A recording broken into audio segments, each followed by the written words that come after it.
Hello everyone, I'm Angie and Artfight is just around the corner, so in this video I'm going to tell you all the tips and tricks about Artfight that I wish I knew sooner. I apologize if my voice is a little weird. This video was meant to be recorded 2 weeks ago, but I got sick and my throat is still recovering, so thank you for understanding. In the background you can see me drawing my OCs Casper and Erica.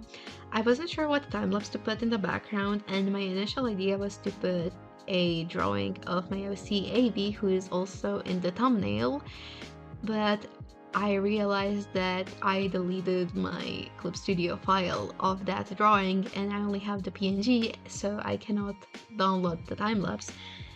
So, just ignore the holiday vibe of the piece in the background and just enjoy the art, okay? Thank you. You can find Casper and Erica alongside my other OCs linked in my Artfight profile, which will be in the description, but without further ado, let's get on with the video. This will be my 4th year doing Artfight, and I feel like during my time participating in the event, I went through a lot of trial and error, so I hope that maybe this video serves as a guide on how to not burn yourself out. And before I tell you about my Artfight secrets, I want to touch on to what even is Artfight to those who might be less familiar with the event. There is a bunch of videos online that explain what Artfight is and all of the terminology, so I won't be going into too much detail in regard to that. But to sum it up, Artfight is a month-long event that occurs every July. It's kind of like an art trading game, although I always prefer to say it's an art giving game, and I'll explain why very quickly. First thing first, artists who choose to participate in the event have to choose one of the two teams. The goal of the event is to collect points by drawing other people's characters, and in the end, the team with the most points wins. Drawing a character for somebody on the opposite team is called an attack. Drawing a character for somebody on the same team is called friendly fire, and it gives you 75% of the points that you will receive if they were on the opposite team.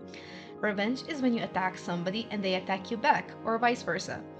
Keep in mind that revenges are optional and nobody owes you one. That's what I meant earlier when I said Artfight is more of an art-giving game rather than an art-trading one. Of course, most people choose to revenge people that attack them, but I've seen a lot of tantrums, especially on TikTok, over, oh, I attacked this person and they didn't revenge me, when in reality there is no rule that anyone has to revenge anyone.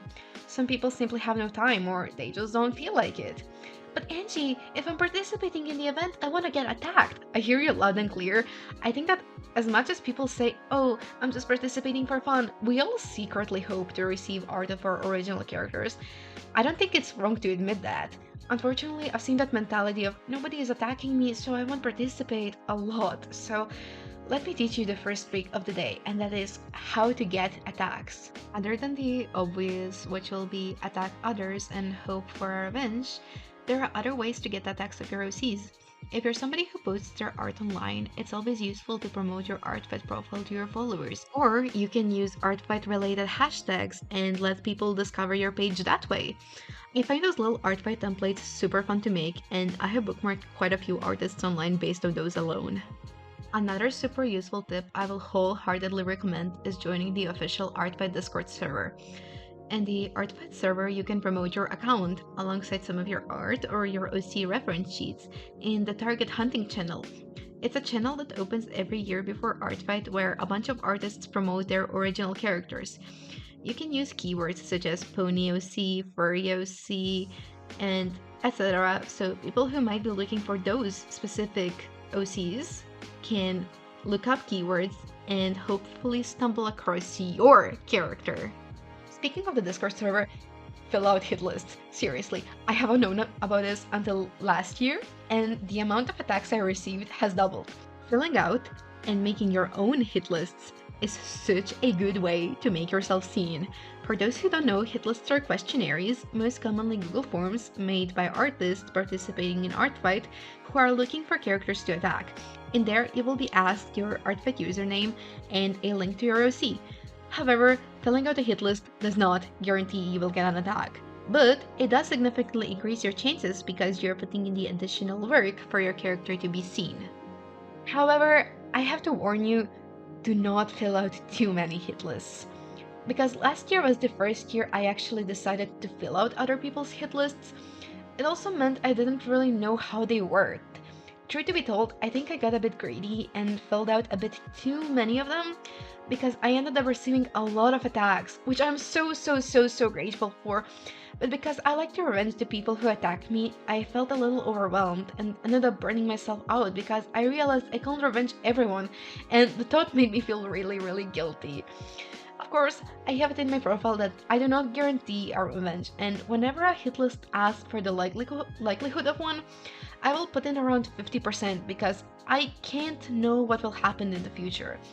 But it still made me feel bad regardless, so for your own peace of mind, do not go overboard and fill out only the amount of hit lists you think you can handle.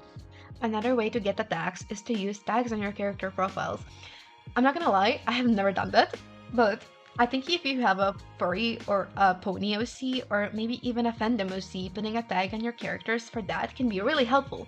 For example, one of my main interests is Alien Stage, so if I wanted to draw an Alien Stage original character, I will look up Alien Stage tag on Artfight and pick a character that catches my eye. I actually did do that last year, and I attacked one Alien Stage OC, and I might do that again this year, so wink wink. Another tip I want to give you is to make bookmark folders. I find bookmark folders so useful. I have one for my friends, I have one for revenges, which is where I save characters of the people that have attacked me and I want to draw in return, and I have one folder for attacks, which is where I save characters that I have stumbled across on my own and I want to attack if I'm gonna have any free time. Speaking of priorities, I heavily recommend you put in your priority list in your account description. For example, mine goes friends, revenges, attacks. And I also very explicitly stated that attacking me does not guarantee a revenge. I feel like that's just a given, but I still like to put it out there just in case. You never know what the future holds, and I hate giving false hope, so I think saying I revenge everyone is just false advertisement.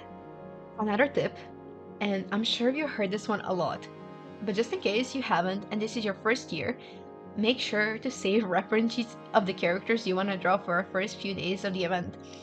This wasn't that huge of a problem the last year from what I can remember, but Artfight's site tends to go down at the beginning and the end of the event, so just to play it safe, make sure to download the first few character reference sheets you want to draw in advance for the first few days of the event, just as a precaution. And lastly, but in my opinion most importantly, and I can't stress this enough, do not rush. Do not set your goal too high, and mainly have fun. Last year, I decided I wanted to do 50 attacks, which is kind of a crazy goal looking back, and to sum it all up, it backfired badly. I managed to pump out around 10 attacks in the first few days, and for a short while, I felt unstoppable. It felt like I was on top of the world. At this rate, I'll do 50 attacks within the first 2 weeks. And then the nastiest, most exhausting, most overwhelming burnout of my life hit the Angie Towers, and I have drawn maybe 2 or 3 other attacks for the rest of the month. Please, never set your goal too high. Go at your own pace and don't compare yourself to other people. Somebody can and will draw 50 attacks in a month, but you don't have to. Please, only focus on having fun and doing what you love, which is art. I made a big mistake of rushing through my attacks so I can make more of them, but it only decreased the quality of my work, and in the end, out of about 15 attacks I did, I only have 2 or 3 that I can say I actually like, which is kind of insane, and the burnout definitely made my already strong guilt over not being able to revenge all the art I received from the hit lists even worse. Artfight is kind of a competition in a literal way when you take into account the whole team and the points thing, but it's not a contest of who can draw more or who can get more fan art. The main purpose of the event is to have fun and create, to meet new people and discover new fancy characters and receive art of your own little guys. Don't compare yourself to other people, and don't get discouraged if you don't get a bajillion attacks within the first day. Use the month of July to have fun and meet new potential neutrals. Up this far, thank you so much for watching. This is the first video on my channel, so it will mean a lot to me if you interacted by liking, commenting, and subscribing for more content. I'm considering documenting my own Artfight 2026 journey, so if that's something you're interested in, let me know. I have a few other video ideas for future. If you like this one, I hope you stick around to see what they might be. And I'll see you next time. Bye bye. Thank you for your support. And my art fight is linked in my description.